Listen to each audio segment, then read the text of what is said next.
కూతురు కవితక్క జైలుకు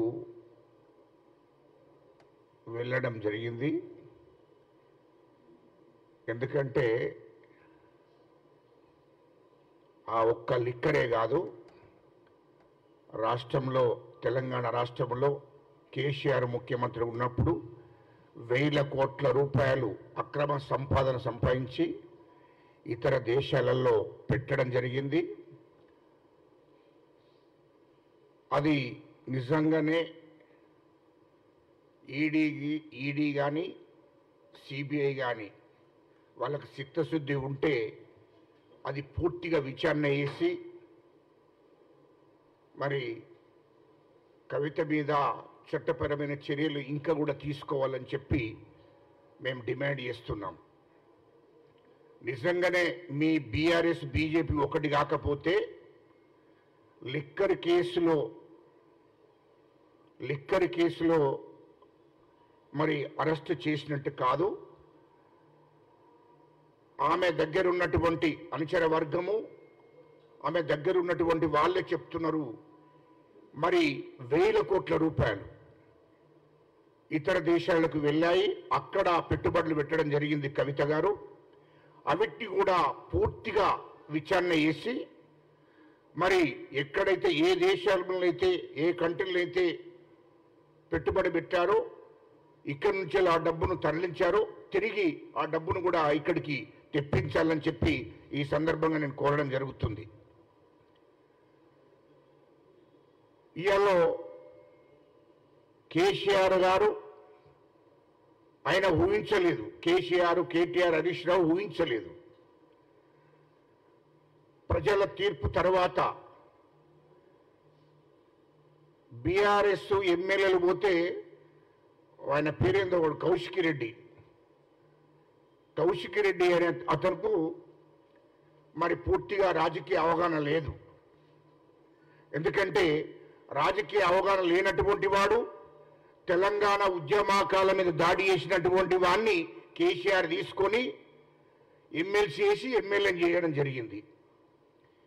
మరి వాడు కూడా ఇలా కాంగ్రెస్ పార్టీ గురించి మాట్లాడే స్థాయికి వచ్చిండు. మా ముఖ్యమంత్రి రేవంత్ రెడ్డి గారి గురించి మాట్లాడే స్థాయిలోకి వచ్చిందంటే అసలు ఆయన స్థాయిని మర్చిపోయి మాట్లాడుతుండు కౌశిక్ రెడ్డి అనేటోడు ఆ స్థాయిని మర్చిపోయి మాట్లాడుతున్నాడు. అది కరెక్ట్ కాదు. ఇప్పుడు కాంగ్రెస్ పార్టీకి తిరిగి వస్తున్న వాళ్ళందరూ సొంతింటికి వస్తున్నారు. వాళ్ళు బీఆర్ఎస్ తయారు చేసినటువంటి ఎమ్మెల్యేలు కాదు, వాళ్ళు కాంగ్రెస్ పార్టీ తయారు చేసుకున్న వాళ్ళు. 30-40 ఏళ్ళ నుంచి కాంగ్రెస్ పార్టీలో ఉన్నటువంటి వాళ్ళు. నాగేందర్ గారు కాంగ్రెస్ పార్టీలో పుట్టి పెరిగినటువంటి వాడు. అలాంటి వాళ్ళను మాజీ ముఖ్యమంత్రి కేసీఆర్ గారు డబ్బుల భ్రమ చూపి డబ్బులిచ్చి తీసుకునే అలవాటు కేసీఆర్ కుటుంబానికి ఉంది తప్ప కాంగ్రెస్కు లేదు. కాంగ్రెస్కు వేల మందిని లక్షల మందిని కార్యకర్తలను క్యాడర్ను తర్వాత ఎమ్మెల్యేలను ఎంపీలను మంత్రులను తయారు చేసినటువంటి చరిత్ర ఉన్నది కాంగ్రెస్ పార్టీకి. బీఆర్ఎస్ పార్టీకి ఉన్నది టీడీపీలో చంద్రబాబు నాయుడు తయారు చేసినటువంటి ఎమ్మెల్యేలను తీసుకున్నారు. అదేవిధంగా ఇతర పార్టీలో ఉన్నటువంటి ఎమ్మెల్యేలను తీసుకున్నారు. కాంగ్రెస్ పార్టీకి సంబంధించినటువంటి ఎమ్మెల్యేలను తీసుకున్నారు బ్లాక్మెయిల్ చేసి, డబ్బు ఆశ చూపి. ఇది వాస్తవం. ఇలా కాంగ్రెస్ గురించి మాట్లాడేటువంటి అర్హత మీకెక్కడిది? ఇలా నాగేందర్ గారు ఎవరు? మా కాంగ్రెస్ పార్టీ నాయకుడు. తిరిగి కాంగ్రెస్ పార్టీకి వచ్చాడు. ఆయన పుట్టుకనే ఆయన కాంగ్రెస్ పార్టీ, ఆయన రక్తమే కాంగ్రెస్ పార్టీ. ఇప్పుడు బీఆర్ఎస్ పార్టీలో ఉన్న కాంగ్రెస్ ఎమ్మెల్యేలంతా దాదాపు 30-40 ఏళ్ళ చరిత్ర ఉన్నోళ్ళు కాంగ్రెస్ పార్టీలో. వాళ్ళే తిరిగి వస్తున్నారు. బీఆర్ఎస్ తయారు చేసినోడు ఎవడు మా దగ్గరికి రావడం లేదు. బీఆర్ఎస్ తయారు చేసుకోలేదు. ఇతర పార్టీలో ఉన్నటువంటి ఎమ్మెల్యేలను ఇతర పార్టీలలో ఉన్న నాయకులను తీసుకొని వాళ్ళు ఇన్ని రోజులు పబ్బం నడుపుకున్నారు. కాంగ్రెస్ పార్టీకి మరి ఆ చరిత్ర లేదు, అంత అవసరం కూడా లేదు కాంగ్రెస్ పార్టీకి. కాంగ్రెస్ పార్టీ నుంచి పోయినటువంటి ఎమ్మెల్యేలే తిరిగి వస్తున్నారు, అంతే, సొంత గుటికి వస్తున్నారు. అది కౌశిక్ రెడ్డికి అవగాహన లేనటువంటి మాటలు మాట్లాడుతున్నాడు. కౌశిక్ రెడ్డి నీ స్థాయి కాదు, నువ్వు కూడా కాంగ్రెస్లో ఉన్నావు. కాంగ్రెస్ నుంచి వెళ్ళి బీఆర్ఎస్కి పోయినావు, అది గుర్తుపెట్టుకో. నిన్ను తయారు చేసింది కాంగ్రెస్ పార్టీ. మరి కాంగ్రెస్ పార్టీ నుంచి వెళ్ళి బీఆర్ఎస్కి పోయినావు. నువ్వు అక్కడ మాట్లాడు, ఆయన దగ్గర పాలేరు పని చేస్తావా లేకుంటే ఆయన బూట్లు నాకుతావా, కేసీఆర్ కేటీఆర్, అది మాకు సంబంధం లేదు. కానీ మాట్లాడే ముందు జాగ్రత్తగా మాట్లాడు. ఎందుకంటే మేము నీ చేతులు కట్టుకొని లేము, నువ్వు మాట్లాడుతుంటే ఏదో హీరో అనుకోకు. ఎందుకంటే అది పద్ధతి కాదు. అది నీకు అవగాహన లేకపోతే అవగాహన వచ్చిన తర్వాతనే మాట్లాడు. నీకు రాజకీయ అవగాహన తెలియదు. అదేవిధంగా ఇవాళ బీజేపీ వాళ్ళు మరి రాజ్యసభ సభ్యులు లక్ష్మణ్ గారు మాట్లాడుతున్నారు, మేము కాంగ్రెస్ పార్టీని కూల్స్తాము, లేకుంటే కాంగ్రెస్ ప్రభుత్వాన్ని కూల్స్తాము.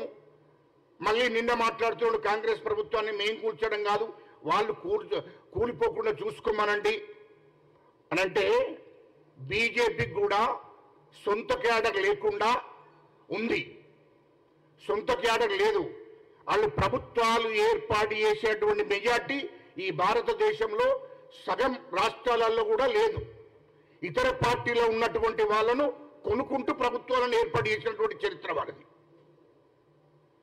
ఇవాళ గోవా కావచ్చు, అంతకుముందు కర్ణాటక కావచ్చు, అంతకుముందు మహారాష్ట్ర కావచ్చు, అంతకుముందు మధ్యప్రదేశ్ కావచ్చు, రాజస్థాన్ కావచ్చు, వాళ్లకు మెజార్టీ ఎక్కడ కూడా ప్రజలు ఇవ్వలే. ఇవాళ ఇతర పార్టీ ఎమ్మెల్యేలను కొనుక్కుంటూ వాళ్ళు ప్రభుత్వాలను ఏర్పాటు చేశారు. సొంత బలం లేదు సగం రాష్ట్రాలలో, ఇది వాస్తవం. ఇవాళ తెలంగాణలో కూడా ఎంపీ సీట్లకే నిలబడడానికి దిక్కు లేదు. ఇవాళ బీఆర్ఎస్ నుంచి వెళ్ళి వచ్చినటువంటి వాళ్ళను, ఇతర పార్టీల నుంచి వచ్చినటువంటి వాళ్ళను మరి ఎంపీలుగా ప్రకటిస్తున్నారు. ఇది వాస్తవం కాదా? మీరు బీజేపీలు ఈ రాష్ట్రంలో లక్ష్మణ్ గారు కానీ కిషన్ రెడ్డి గారు కానీ ఎవరినన్నా మీరు నాయకులుగా తయారు చేశారా? ఎమ్మెల్యే స్థాయి ఎంపీ స్థాయి నాయకులను తయారు చేశారా? మరి చేసుకోవాలి. ఇప్పటికి కూడా మీ పార్టీకి నిలబడడానికి క్యాండిడేట్లు దొరుకుతలేరు. ఎందుకయ్యా మీరు మాట్లాడడం? మీరు మాట్లాడడం ఎందుకు? మొన్నటి ఎలక్షన్లో అసెంబ్లీ ఎన్నికల్లో తెలియదా? 8 సీట్లు వచ్చినప్పుడు కూడా కాంగ్రెస్ ప్రభుత్వాన్ని కూల్చేటువంటి స్థాయి ఉందా? లక్ష్మణ్ గారు మీరు ఆలోచన చేసుకోండి. ఎందుకంటే మీరు పెద్ద మనుషులు. 8 సీట్లు ఉన్న వాళ్ళు కూడా కాంగ్రెస్ ప్రభుత్వాన్ని కూల్స్తాము, కూర్చోకుండా కాపాడుకోండి అనేది అది నువ్వు అర్థం చేసుకుంటే బాగుంటుంది. రాజకీయాలు అది బాగుండదు. ఎందుకంటే రాజకీయ అవగాహన లేకుండా మాట్లాడడం సరైనది కాదు. మీరు ఇతర రాష్ట్రాల్లో ఉన్నట్టు తెలంగాణ రాష్ట్రంలో కూడా నడుస్తుంది అనుకుంటే తెలంగాణ రాష్ట్ర ప్రజలు ఊరుకోరు, తరిమేస్తారు ఇక్కడ నుండి. జాగ్రత్త. ఎందుకంటే తెలంగాణ ప్రజలు చేతులు కట్టుకొని కూర్చోడు, లేకుంటే కాంగ్రెస్ క్యాడర్ చేతులు కట్టుకొని కూర్చోదు, కాంగ్రెస్ ప్రభుత్వం చేతులు కట్టుకొని కూర్చోదు, మా ముఖ్యమంత్రి గారు కూడా చేతులు కట్టుకొని కూర్చుండేటువంటి పరిస్థితులు లేరు. అది గుర్తుపెట్టుకోండి. ఎందుకంటే కూర్చుతాము ఏంటి? మీ స్థాయి ఏంటి ఇక్కడ తెలంగాణలో? మీకు పట్టుమని 10 మంది నిలబెట్టడానికి లేరు. ఏ పార్టీ నుంచి ఎప్పుడు వస్తారో చూసుకుంటుండి ఆ క్యాండిడేట్లను డిక్లేర్ చేస్తున్నారు. ఏదైనా మీరు తయారు చేసింది, ఇవాళ మీరు తయారు చేసింది ఒక మీ బీజేపీ తరఫున 3-4 తప్ప అందరూ ఇతర పార్టీ నుంచి వచ్చిన లేదే. ఇవాళ డీకే అరుణ ఎవరు? కాంగ్రెస్ పార్టీ. ఇవాళ నువ్వు ప్రకటించిన 9 మందిలో అందరూ ఇతర పార్టీల నుంచి వచ్చినటువంటి వాళ్ళనే మీరు ప్రకటించుకున్నారు తప్ప మీరు తయారు చేసినటువంటి వాళ్ళు లేరు. అంటే ఇప్పుడు అలాంటి వాళ్ళు మాట్లాడేటువంటి పరిస్థితి ఇక్కడ లేదు. ఎందుకంటే మీరు బీజేపీ మీరు కాళ్ళు మీదికి పెట్టి తల కిందికి పెట్టుకున్నా కాంగ్రెస్ ప్రభుత్వాన్ని కూల్చలేరు. అది మీతోని మీ తరం కాదు. ఇది ప్రజలు ఎన్నుకున్న ప్రభుత్వం. ఈ తెలంగాణ ప్రజలు ఎన్నుకున్న ప్రభుత్వం. అది గుర్తుపెట్టుకోండి. ఎందుకంటే మేము ఏదో వేస్తామోనంటే ఇక్కడ తెలంగాణ రాష్ట్రంలో నడవదు. తెలంగాణ రాష్ట్ర ప్రజలు తెలివి కల్లోళ్ళు, తెలంగాణలో దళితులు, గిరిజనులు, మా బడుగు బలహీన వర్గాలు, ఇక్కడున్న రెడ్లు, ఇక్కడ ఉన్నటువంటి అన్ని వర్గాల ప్రజలు చాలా తెలివి కలవాళ్ళు. ఆ పరిస్థితి వస్తే మీ బీజేపీ ఆఫీసు కూడా ఇక్కడ ఉండదు, అది గుర్తుపెట్టుకోండి. బీజేపీ వాళ్ళు ఇక్కడ ఉండలేరు, తరిమేస్తారు ప్రజలు. అది గుర్తుపెట్టుకొని మాట్లాడాలి. ప్రజాస్వామ్య పద్ధతిలో ఏదన్నా ఉంటే మాట్లాడాలి. మీకు దమ్ముంటే ప్రజలకు వెళ్ళి గెలవండి. అది మాట్లాడాలి. కానీ మేము ప్రభుత్వాన్ని 8 సీట్లు లేనోడు కూడా ప్రభుత్వాన్ని కూల్చుతారంటే ఏంటి అది? అందుకోసమే ప్రజలు గమనిస్తున్నారు. మీకేదో కేంద్రంలో అధికారం ఉన్నదని రాష్ట్రాలలో ప్రభుత్వాలను కూల్చేసి ప్రభుత్వాన్ని ఏర్పాటు చేసేటువంటి పరిస్థితి తెలంగాణ రాష్ట్రంలో మాత్రం లేదు. ఇలా తెలంగాణ దేశవ్యాప్తంగా ప్రజలు మార్పు కోరుకుంటున్నారు. ఖచ్చితంగా 250 సీట్లు కాంగ్రెస్ పార్టీకి వస్తున్నాయి. ఇక్కడ కూడా తెలంగాణ రాష్ట్రంలో ఖచ్చితంగా కాంగ్రెస్ పార్టీకి 14 సీట్లు గెలుచుకోబోతుంది. 14 ఎంపీ సీట్లు గెలుచుకోబోతుంది. ప్రజలు కాంగ్రెస్ పార్టీ వైపే ఉన్నారు. ఇక్కడ ఉన్నటువంటి అన్ని వర్గాల ప్రజలు కూడా కాంగ్రెస్ పార్టీ వైపులే ఉన్నారు. ఈరోజు బీజేపీ బీఆర్ఎస్ ప్లాన్ ప్రకారం వాళ్ళు లోపకారి ఒప్పందాలు జరుగుతున్నాయి. వాళ్ళు ఒకటే పోయే పరిస్థితి వచ్చింది. బీఆర్ఎస్ కూడా బీజేపీలో విలీనమయ్యే పరిస్థితికి వచ్చింది. అందుకోసమే ఎమ్మెల్యేలందరూ కాంగ్రెస్ వైపు వస్తున్నారు. మా కాంగ్రెస్ ఇంతకుముందు పోయినటువంటి కాంగ్రెస్ నాయకులందరూ కూడా తిరిగి మళ్ళీ సొంత గుట్టికి వస్తున్నారు. ఈలో 26 మంది ఎమ్మెల్యేలు రెడీ ఉన్నారు. ఎందుకంటే కేసీఆర్ బీజేపీలో దాన్ని విలీనం చేస్తాడనే విషయం తెలియగానే అందరు ఎమ్మెల్యేలు కూడా తిరిగి మళ్ళీ సొంత గుట్టికి ఎమ్మెల్యేలంతా రావడానికి సిద్ధంగా ఉన్నారు. ఖచ్చితంగా బీఆర్ఎస్ను కానీ బీజేపీని కానీ తెలంగాణ ప్రజలు నమ్మే పరిస్థితులు ఎదురయ్యాయి కాబట్టి వాళ్ళు లోపకారి